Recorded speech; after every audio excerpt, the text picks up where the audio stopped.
Your impression of the St. Francis football team after day one of spring practice? Oh my gosh. That's an open question. That's an open question. Wonderful. Kids were excited to get back. Believe it or not, it seems like we just got done. But they were anxious to get out of here today, and they enjoyed it. As far as this team goes, obviously you got to the top of the mountain last year. How is this team approaching trying to make a secondary run and follow up a national championship with another deep run in the postseason?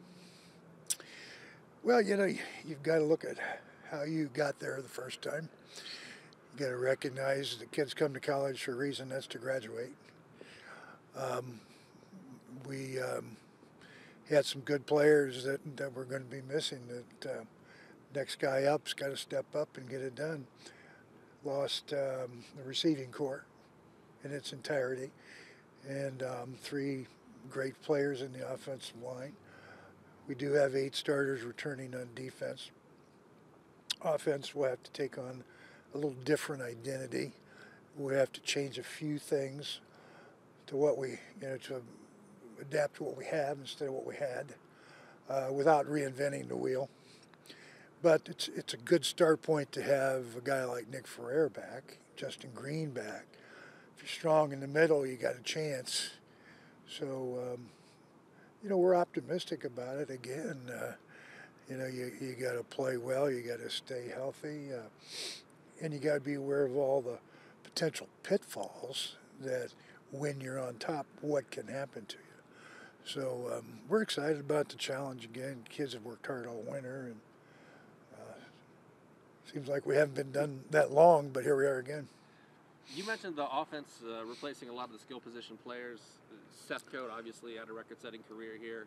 Guys like Jason Nicodemus have been around the program, added some leadership.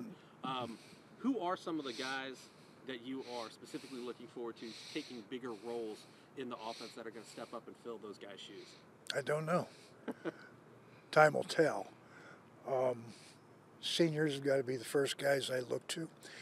I think natural leaders that we have had. Nick's been a great leader offensively. He is back.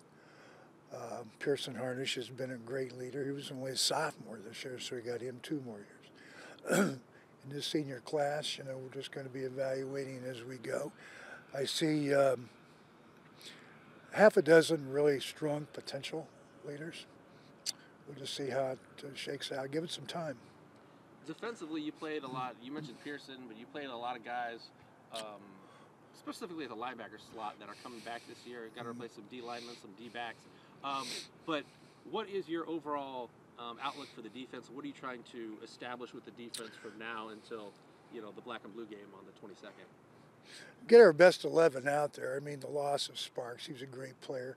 But you got Himmelgarn back that's strong. You got Jemisic, who I think he's just a hard worker. He's such a tough kid. Stepp has got to be a guy that plays 60 plays instead of 30. So, we had to do the same thing on the defensive side to match what we have instead of what we had. Sparks is gone. Stepp's got to be on the field more. So, I think we just adapted schematically a little bit to what we're going to do, try to get even a better result. Anything else you'd like to add, Coach? Oh, it's too cold. No, I was going to say.